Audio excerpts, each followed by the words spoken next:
Welcome to Aravaipa Trail Talk number 28. I'm Jam. I'm Jobes. Welcome to the show. Okay. Woo! High energy.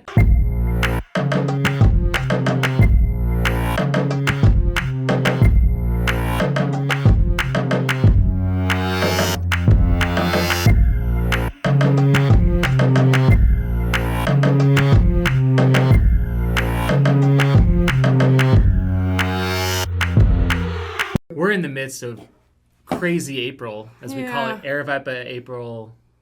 Is there another A word? I don't know. Absolute Are you surviving? Yeah, maybe a little bit. Okay. I'm kind of trying to. Well, you're amazing, so we can do this. We can do it. It's fun. So crazy Aravaipa April. What we got going on? We had Crown King last weekend. That was April 1st. Yep. April 8th, which is this Saturday, we have Whiskey Basin Trail Runs, which is up in Prescott. Then we're heading over to the Damn Good Run on the 23rd. Yep. It's on one of our only Sunday races. Sunday race. That's at Lake Pleasant. And then we're wrapping it up with the Sinister Night Runs. Kicks off our The Insomnia 29th. series. Yeah. So 4 races in this month. 4 out of the 5 weekends. And it's going to be fun, guys. Are you guys coming to any of them? Please. Yes. Come to all of them. Because we'll be there. For sure. So come say hi to us, if nothing else. Yes, please. Yeah, I'm excited. I obviously had to miss this last weekend because I was over in Tennessee doing a race of my own. You were doing something special. What were you doing, How James? did Barkley. Oh, my. But how was Crown King? I want to hear a bit about that first. Crown King was amazing. We had, I think, 150 people start the race. We had over 90% finish the race. And if you guys don't know what Crown King is, it's this race that we've been doing for, I think, 26 years. This race has been run for 26 years. It starts at Lake Pleasant, and then it treks all the way up, up the mountains on this Jeep road in the Bradshaw Mountains, and it ends at the Crown King Saloon. And we have a party there. We had live band. I was on the mic. I lost my voice at some point. Still lost a little bit? Oh, yeah, it's still lost a little bit. But yeah, it was just an amazing turnout, and Crown King is really cool because a lot of people actually choose Crown King as their first attempt at ultra as a 50K. So we had a lot of first-timers out there who were able to finish the race as well. So it was, just an overall amazing event. The weather was great, and the party afterward was it was hilarious. It was amazing. Point-to-point 50Ks are kind of rare, and especially one that starts in the desert with saguaros and then ends in the pine trees. Yeah, spines to pines. Really cool. It was really cool. And I heard that there was snow setting up for the race. Now, did that linger on to race day, or was... I think a little bit. Christina, who's one of our crew members, she was out on course and reaching up at the top of the mountains. She said that it started snowing and the snowflakes were just huge. During the race? During the race. Wow. Yeah. That's awesome. So, you get you start in the desert, you end up on snow-capped mountains, evidently. Nice. So, it was a good event. That's awesome. For sure. Well, I think we want to touch a bit more on the Barkley, and I don't know, Whiskey Basins this weekend. I don't know if there's a lot to say about that one. It's going to kick off the Whiskey Man series, which is now in its second year. It's still very unofficial underground. I don't even know who all is doing it yet. I think we'll kind of see who survives the 88K and then who's signed up for the bike ride and the marathon. So it's 3 endurance events within about a month span, all in Prescott, and should be a good time. Yeah. Should be awesome. So, I don't know. Did you want to ask me questions about Barkley? Or? I do. Okay. I mean, I have never been so glued to Twitter in my entire life. So, even on Saturday and then going into Sunday and then a little bit Monday morning as well, I was on my phone following Keith Dunn for the entire weekend. So, I mean, as a lot of you know what happened at Barkley, but I want your perspective because the weather was crazy, but you guys had how many start out on the third loop? You had a good group of guys. The weather actually was great. It wasn't crazy at all. At the end. Yeah, the end was. It was raining for those guys for about 5 or 6 hours, but for us it was fine. Awesome. The thing that was kind of crazy was the early start. So they blew the conch shell at 12:40 or 12:42 in the morning, meaning we started at 1:40 in the morning. Yeah. None of us had really gotten much sleep at all. I got 3 hours. I think some guys got 1 hour. Yeah. And we're just off into the darkness. It was kind of raining a little bit. So kind of a real interesting way to start the experience. How much time do you have to prepare to like kind of map everything out before trying to go and get some sleep? Well, he started checking people in the afternoon. It might have been like 2 p.m. And I think he finally put the map out at like 5. Okay. So, I mean, by the time he puts the map out, then everyone's got to go over there and copy, and it takes like a while to get a spot next to the map as people are like studying it.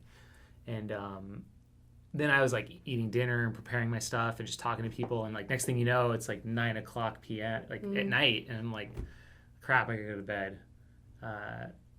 And then I got up to like use the bathroom at midnight, and I was pretty close to the campsite where Laz and all the check-in, all the people are next to the gate, and there's still a lot of noise and commotion going on there at midnight. And I was thinking to myself, crap, like that's not a good sign if they're still all up and they're not in bed, because it probably means an early start. So I woke up, like I heard the shell or the conch blow, and then it was like I didn't want to believe it that it was it. I was like, maybe I imagined it, and then I saw all these other lights turning on in camp, and I was like, shoot. So it's just, you have to just turn your brain off and just be like, all right, I got to get my shoes on and get my pack on and make sure I have all my stuff, and because you just have that 1 hour. So you line up at the gate, and next thing you know, you're off and running. So you started in the dark to do your first loop. Were you in the dark for the majority of that first loop? Oh no! I mean, we made it to book 5, my group, and then it started getting light. Okay. But we lost so much time because we were just wandering around and getting lost. So, like the first 4 books, we botched them basically, and book 1 wasn't so bad because everyone was there searching for it. But book 2, we definitely were running around like chickens with our head cut off, like trying to find this confluence of these streams, and then we totally missed book 3. You have to go off this trail to the top of a peak and then back down on the trail. Like the trail goes around the peak. We had to go like up over. We just, in the dark, in the fog, we didn't know. You just have to go cross country up. And we went around and started going on these switchbacks. And then we came up to the next runner, and he's like, hey, where'd you guys come from? Like, I just came from the 3rd book. Did you guys get it? And we're like, no. So we turned around, went and got it, and then continued on our way. But then we got lost in the fog again, like a couple more times. So, slow going. How many books were out on the course this year? 13 books this year. Okay. And how many, you said like the group of you on the first loop, how many was in your group? It ended up being like 3 of us that stuck together. It was me, Michael Versteeg, and then Brandon Stepanowicz from Colorado. So that was kind of our little crew. And like I had forgotten quite a bit from 2 years ago. I thought I knew all these sections, but then I got out there and I was like, I think it's this way, but I'm not sure. And so we would stop and we would pull the maps out, we pull the description out, and just like waste more time. I mean, we had to do it because we wanted to make sure we were right, but it was sucking, little minute here, a couple minutes there. Next thing you know, it's a couple hours that we're behind everyone else. So we were playing catch up. Okay. Tell us about the second loop then. You're in the daylight. Yeah, second loop, we finished, I don't even know what time we finished. It might have been like 11 hours for the first loop. So it was like, afternoon that we got headed back out on course. Really quick turnaround. I was in and out in like 5 minutes probably. Did you stay with the group in the second loop? We all kind of like started out on our own, but then pretty soon we kind of came together. And then there was a couple other guys. So there was like 5 of us. We were descending from the first book on that second loop, and like Versteeg, like I think he like ate a caffeine pill and he was like all amped up, and he's just like down way below us, feeling good, and he like veered a little bit too far off the next book, and we were calling out to him. We went out and got our page, and then like we didn't know what to do. We're kind of like, well, we can't just sit here and wait for him forever. So we left him basically, and he spent over an hour searching for that book, which kind of sucks, but like there's not much else we can do when he's going off like that. So, and then our group then there was like 4 of us that stuck together for a while to the top of Ratjaw, like the top of the lookout tower. And then I was feeling like a bit antsy. Like I was feeling good, and I kind of wanted to just be on my own for a while. So I like ate a bunch of food at the top and drank a bunch of water, and I just took off and like ran as hard as I could. I wanted to get as far as I could before sunset, and I made like 7 more books right before sunset. I felt really good. I haven't felt that good in a race in a long time, so it was really fun. I nailed it perfectly too. Like all the navigation was perfect and spot on until it got dark again, and then I was like, I couldn't do it again. Kind of botched a bunch of the other books, and that was frustrating. So I came in on loop 2. I was feeling pretty tired and beat up, like not super stoked to continue on, but came in. I didn't have a crew, so I just kind of got myself ready, ate some food, repacked everything, changed my clothes, and I was like, I got a little tired. I'm like, I'll lay down for a couple minutes. So I get in the van and like pull my sleeping bag over me, and then there's like a knock at the van, and they're like, "Are you done for the night, or are you going back out? Like you have 1 hour to leave before the cutoff for the fun run, like to continue on loop 3." I was like, "Oh crap! I had slept for 3 hours." Okay. Yeah.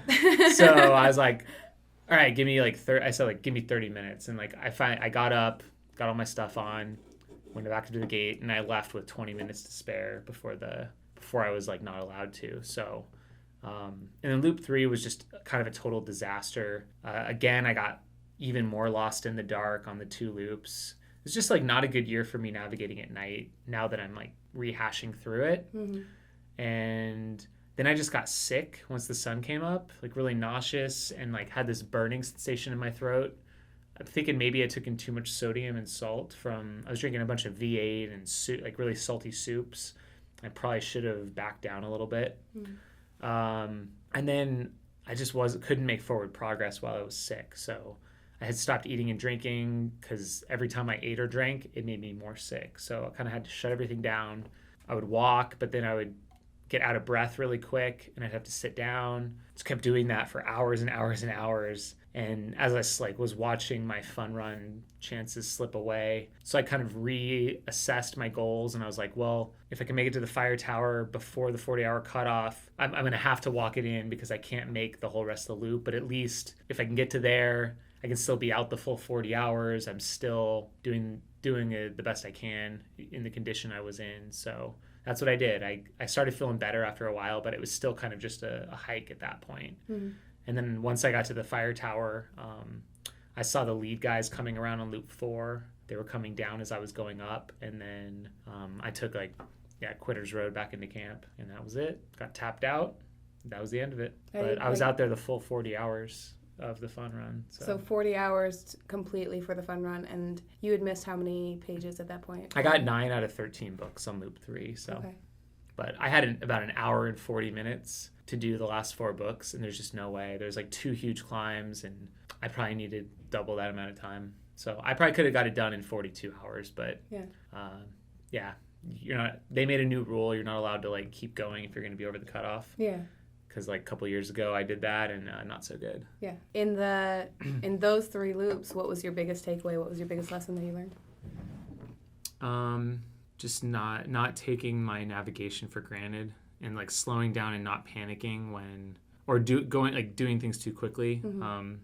Also, like sometimes teaming up with people is a good thing. There was 2 guys that were with me at book 1 on loop 3, and they went on to finish the fun run with an hour to spare. So like I was right around them, and like I could have hung with them, and I wouldn't have gotten as lost. I still might have gotten sick, but I like wanted to just do it myself, and that's not always the best choice. Those are my takeaways.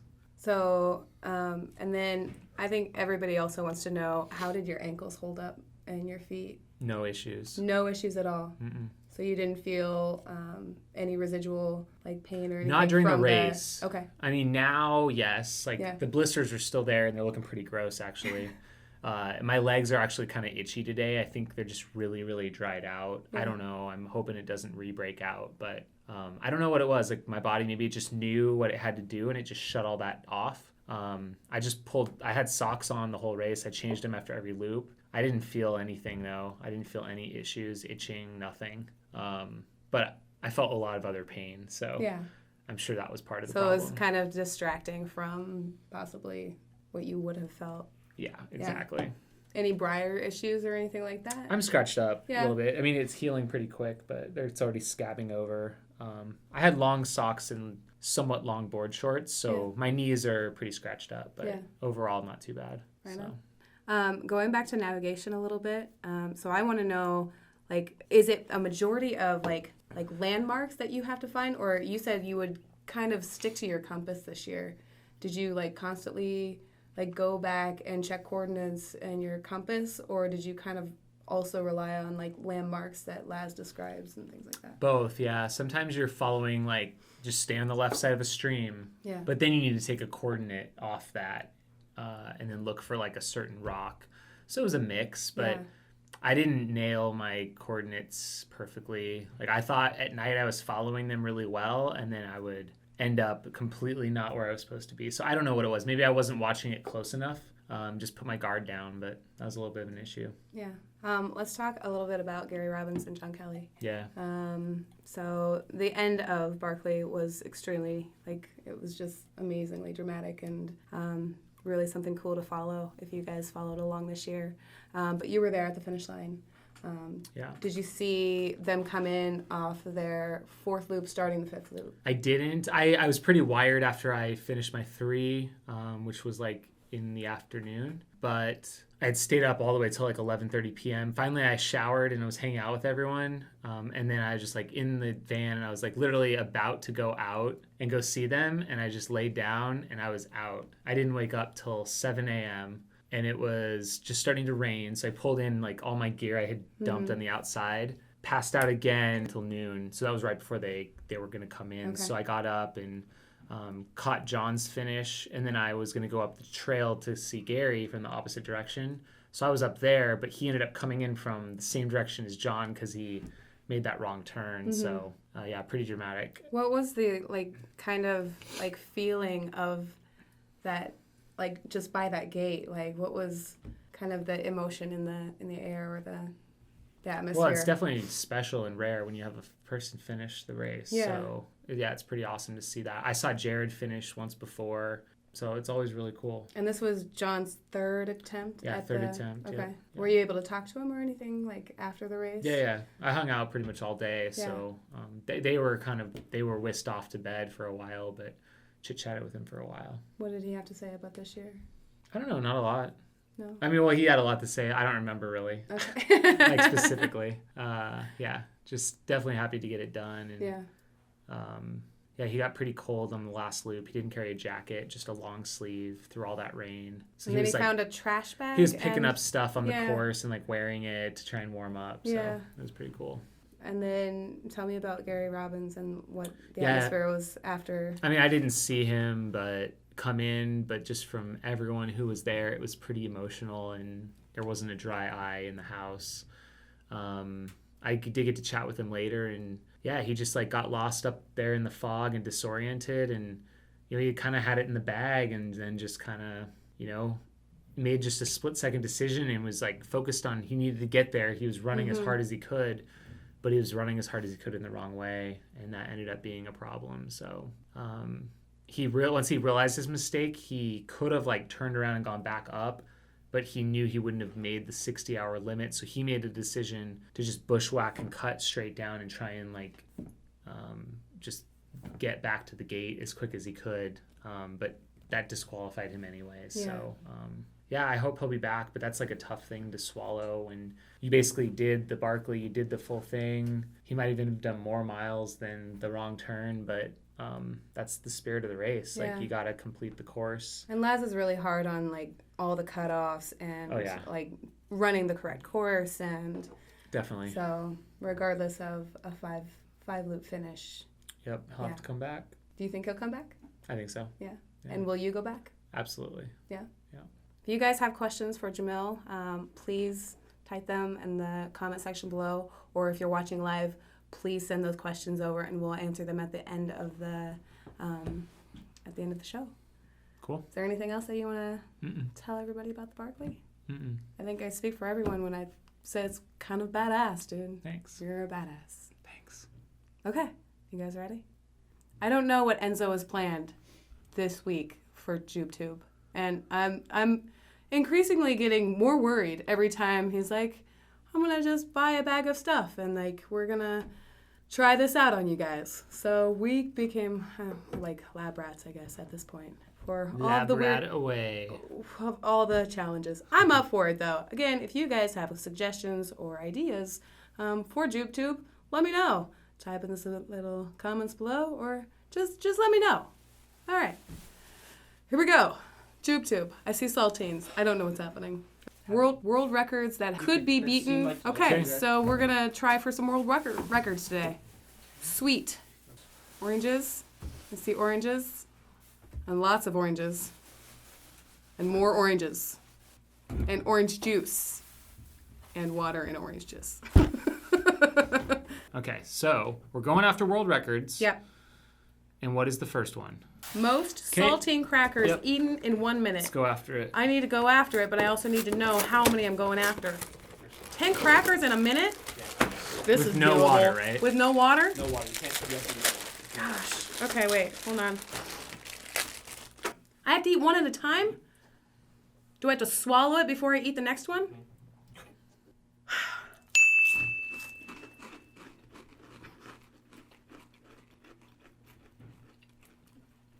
I'm very dry.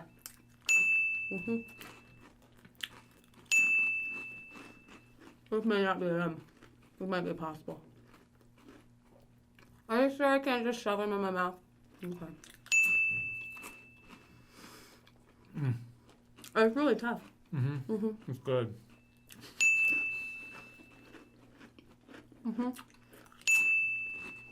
30 seconds?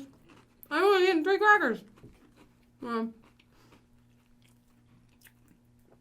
Very hard to swallow. I feel like the person who did this must have just over salivated the whole time to be able to do this. You know what I'm saying?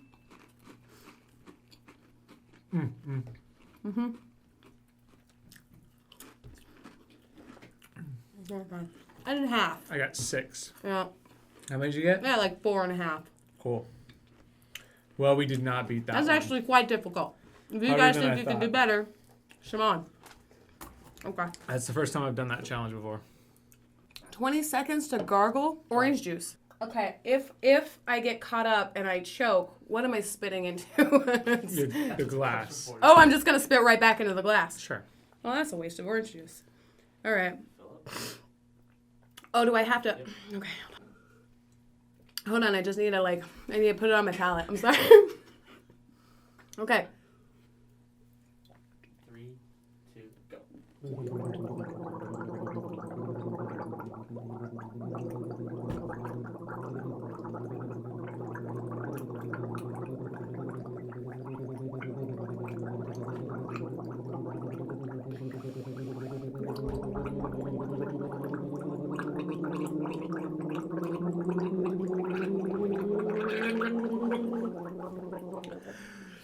Oh, did we win? Around 23 seconds. Okay. Guinness. Hurrah! Contact me. We recorded this, right? Actually wasn't as bad as I thought it would be. I was running out of breath at the end there. Oh, I ran out of breath. I took a breath. didn't Maybe take any is that a really? How can you breathe? You have freaking orange juice in your mouth. I know, well, you didn't Do you say have it was I have to hold my breath. I don't know. I and couldn't gargle. figure it out. I was Oh, about to drown. okay, whatever. Let's do it. Most sticky notes on face in 1 minute. Current record, 58. 58 stickies. Okay, we're gonna do it. Okay. Oh, Oh, see? I can't pull these fast enough. Wait. Don't worry about it. See, they won't even stick to my face. Yeah, I feel like maybe I needed a facial. I needed. Wait. Yeah. Yeah. It's getting close to my eyelid. They're not that sticky. That's the thing. It's not really sticking. Ah, I The got a whole- paper cut on my lip. The whole Ow! thing is just not. It's not. Oh God! You They're know what I'm just saying? jumping. And then, They're if I jumping take off a my breath, face. 50 what the? I mean, here's the thing. Are these legit Post-its? Are these Like Post-its? They're sticky notes. They're not Post-it brand. Yeah, that's why. See, that's we why. got duped. We got, yeah. No. Generic brand Posties. Oh, it counts how many actually stay. Yeah. Oh, God. Yay. Generic brand. You will know better next time. Only the best for us. Only the Yeah, best. come on, man. There's no shortcutting when we're talking about world records. Okay, go on. Fastest to drink 500 milliliters of water. So each water bottle. Oh, heck yeah, dude. The record is 2.35 seconds. Okay. I'm sorry. Woo! Fastest to drink in 2 seconds? Come on, son. No. 2, 1.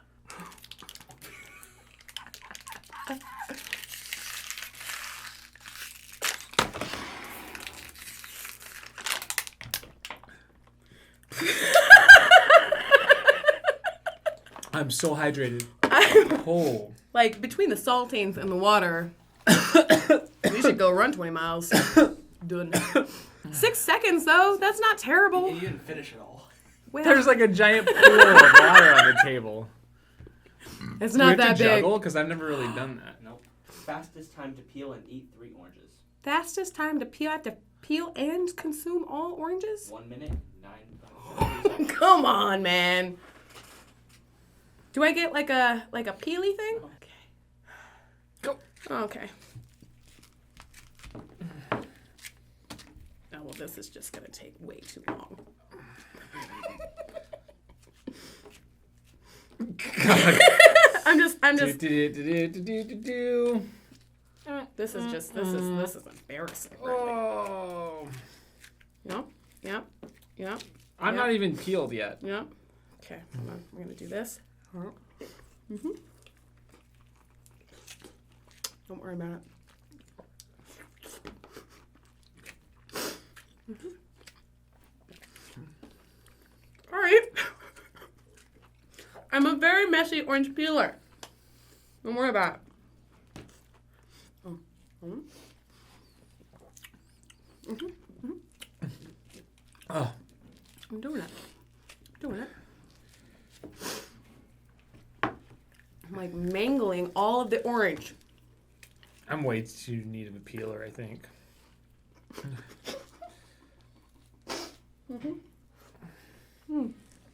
So I ate one and I peeled it 90% for the second. I mean, like I get like 1.5, kind of, maybe. Fastest time to blow up a balloon until it pops. Oh, cool. I mean, wait till I'm out of breath from eating all the stop oranges. eating the oranges. Ooh. Dude, this is gonna hurt. All right. 13 seconds. Get your lungs warmed up, This is my question. ladies and gents. Like, who are these people with like... Someone with like a VO2 max of... Giant- Actually, I don't know if that correlates to lung capacity, but like a 95 VO2 max would probably do it.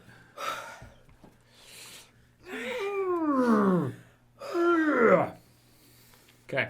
3, 2.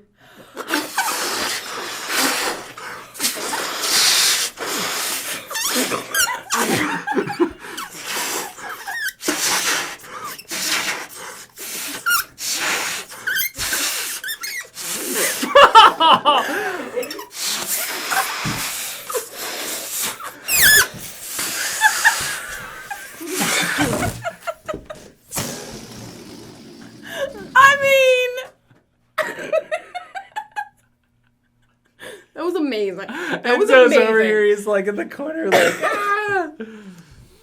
Oh my god. You got some lung power there, Jams. But I couldn't pop it though. All right.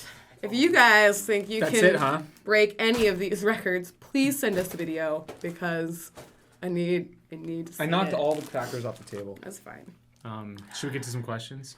Yeah. Mr. Pretzel Runner, you look Barkley fresh. Why, thank you. Roger, overall, how would you recover from Barkley? Any particular recovery tips? I've been doing a lot of these green blended drinks. I've been doing those before Barkley, and I went shopping last night already. I've already drank 3 of them, and I'm feeling pretty good. I love it. I've seen your green blended It's drinks. so They're good. super fancy. Mr. Pretzel Runner, whatever happened with the apple cider? Did it make you strong and peppy, super smart? I didn't personally find that to be of a lot of benefit myself. I've been liking this green blended drink a lot better. Like, I feel really good doing it. Yeah. You and Gary's year in 2018. That's from Steep Rock Endurance. Thank you. I hope so. I'm going to put in a lot of work for next year. Stay tuned for more. Long live Bella. I'm watching it work, but I can turn up the volume. It's like a boring mime act. I'll see Gary Robbins. Yeah, well, it got more exciting, I think. Right? Like, just a little bit. Come on. I mean, I'll see Gary Robbins on Saturday. Got any secret messages or care practices you want me to take to him? Just give him a big hug. I think that'd be the best. And don't ask him too many questions because he doesn't want to rehash what happened. Just go read his blog. Long live Bells. Can't turn up the volume. Okay. Is it true that you and Gary bought the Barkley, or was it an April Fool's joke? S. Daniels 15. That was pretty funny. That was April Fool's. Yeah, that was I mean, funny. why else did me and Gary go out there? I mean, of course. We're completing our transaction. Cohorts all the way. Trail Run Midwest. Would Frozen Ed consider adopting me? Maybe. You can. I know he's just moved to Arizona, which is pretty cool. So maybe you can go find him. Victor Lukashek. Grats from Barkley, Jamil, Brazil. Watch you. Thank you so much for tuning in. Spirit Kidder, how do you plan to recover? Any recovery tips? Again, I touched on this a little. I'd like to get sleep, but we have a race this weekend, so it's probably not going to happen. But I am going to be trying to eat as healthy as I can. That's really the big thing for me. I wore compression socks like on the plane flight home, which I think is always important. Mm-hmm. I did get a fair amount of sleep right after I finished as well. I think those are... I'm also going to try not to jump right back into running, although I do have to do quite a bit of course marking tomorrow. So I don't know how that's going to happen. Joe Galopi, on the first lap, can you leave cairns, crossed sticks as markers to help you on subsequent laps? Absolutely not. That is forbidden. Wow. You can't leave any sort of markings out on the trail of the course. Can you mark your coordinates on the map when you're there, though? Like the numbers? Yeah, like remark and say, here's book 1 on your map. Well, he posts the map. It shows where the book locations are. Okay. So you can draw that in. Yeah. Oh, okay. You can write whatever you want on your own map. But you can't like physically put stuff out in the environment that would like help you. Got it. Cam Taylor AZ, are you planning to do a Whiskey Basin pre-race video? No, we are not. So go ahead and check out the runner email. Did that go out, or is it going out? So it's going out tonight. It's going out tonight, and also check the website and everything. It should all be on there. Yep.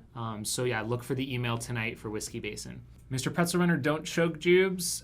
Meg runs wild. When does registration for 2018 Crown King Scramble open? I'd imagine not right away, but within the next few months. Yeah, within the next few months. So keep an eye out for it. It's not one that sells out. We're going to set the date, and then, we'll update everything. Spearcater, what will you do differently in training for your next Barkley? I am going to climb 1,000,000 feet between now and next year's Barkley. That's what I'm going to do differently. M. Don Lawn 56. I'm just answering these. Oh, wow. So much better via Instagram. All right, cool. How are your feet, Jamil? They are looking pretty nasty. They are dried out. I've got some pussing blisters on my toes right now. Not good. Brain Champ, any training tips for the Barkley Fall Classic? Barkley Fall Classic, for those of you that don't know, is like kind of like a one-lap Barkley course, but it's on marked trail with aid stations, and it's not the exact same Barkley course. It sticks to like real trails for the most part. I would recommend doing a lot of vertical. Like the race, I think it's a 50K with like over 15,000 feet of climb, so nice. Wow. Definitely do a lot of that kind of stuff. Yeah. You need astringent first. Someone says this. Oh, for the face. Oh, yeah, astringent. I need that. Yeah, and also Post-it notes that stick. Name brand Post-it notes. What are your next big races, both of you? For me, it's the Hard Rock 100, and that is the middle of July. Mine's possibly going to be next week. I haven't decided totally, but I may be flying into Kansas to run 50 miles at the in Manhattan, Kansas for the Flint Hills 50. Haven't decided. We're going to see how this weekend goes because this month is exhausting. Marathon 07, what will it take for the first female Barkley finisher? I don't know. I mean, no one's really gotten that close. I think it's going to, I don't know. It's really a tough question because some really legit women have attempted it. So I guess it'll have to take like some sort of anomaly. I don't know. What do you think? As a woman, what do you think it takes? What? Enzo, are you saying that I should do it? Jubilee's going to be it? Is that what we're saying? Well, I may.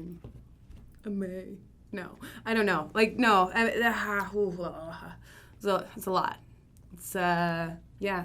I think a lot of legit women have tried to do that. And I think the last time, is it Bev that did the fun run? But that was maybe 4 years ago. I forget, yeah. Like within the time Almost limit, it's been like 4 or 5 years since one's even finished the fun run into the cutoff. So. And then the women this year made it through 2 loops.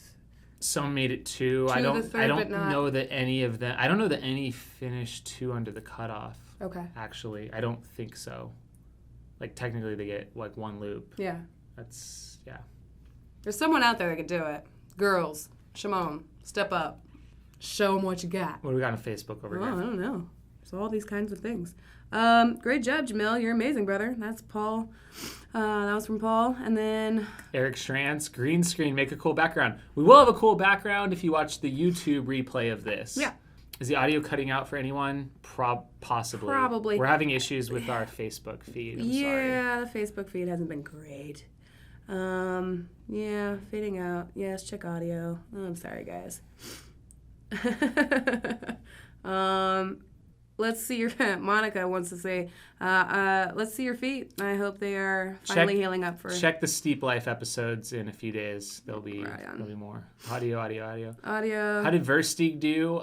He made it to. We were talking a little bit about that. He made it to halfway through loop 2, and then he got so lost that he ended up hitchhiking out on the highway from some people in the middle of the night. Oh wow. Would you take some orienteering courses to help you with navigation? Chris Brown. So I grew up in Scouts and learned orienteering and navigation when I was younger. So if you have never had any of those skills or learned anything, I would definitely recommend taking those, taking some classes if you're interested. Do you think you're pretty comfortable with your orienteering skills, or would you go back to class and kind of freshen up? Or I haven't, but maybe I need to now, since I feel like I didn't do very well in the dark. So I probably need to brush up on it a little bit more. I think I've taken it for granted. Maybe there's like techniques or something they can teach you for navigating in the dark. I think so. Yeah. Hey Jamil, how's your headspace? Hope you're feeling upbeat and positive. Yeah, feeling really good. And sorry about the lens too, guys. Seriously, like it just all of the. Yeah. I mean, we can see it's blurry. Yeah. So. I have to say this is kind of hilarious to watch. Hamster time. Yeah. Well. All right. Instagram. How's the rash? Nora Anderson wants to know. I mean, I don't know right now. It seems like it didn't bother me during the race, but my legs have been a bit itchy today, so I'm kind of like trying to figure it out. Joseph Farr says, are you willing to give up the smoothie recipe for your green juiceness? Sure, and I did post that on some of the Steep Life episodes recently, but essentially I use some frozen fruit, so like pineapple, mango, strawberry, banana, a little bit of turmeric root, some black pepper, kale, chard, cilantro, parsley, watercress, some different greens, and coconut water. Awesome. That's it. Right on. It's so good. Is the route marked on a map, or is it just book locations? The route is also marked on the map, so you actually have to follow the route as marked on the maps. Cool. And Chuck Hall says, congrats, Jamil. He said, what race are you running at UTMB? I'm running TDS at the UTMB set of races. Right on. And then John Lang wants to know, do you feel that Barkley is becoming overexposed due to the publicity? Overexposed? I mean, it's definitely, obviously very well-known and popular. There's obviously more media out there. Does it affect me when I run the race that much? No.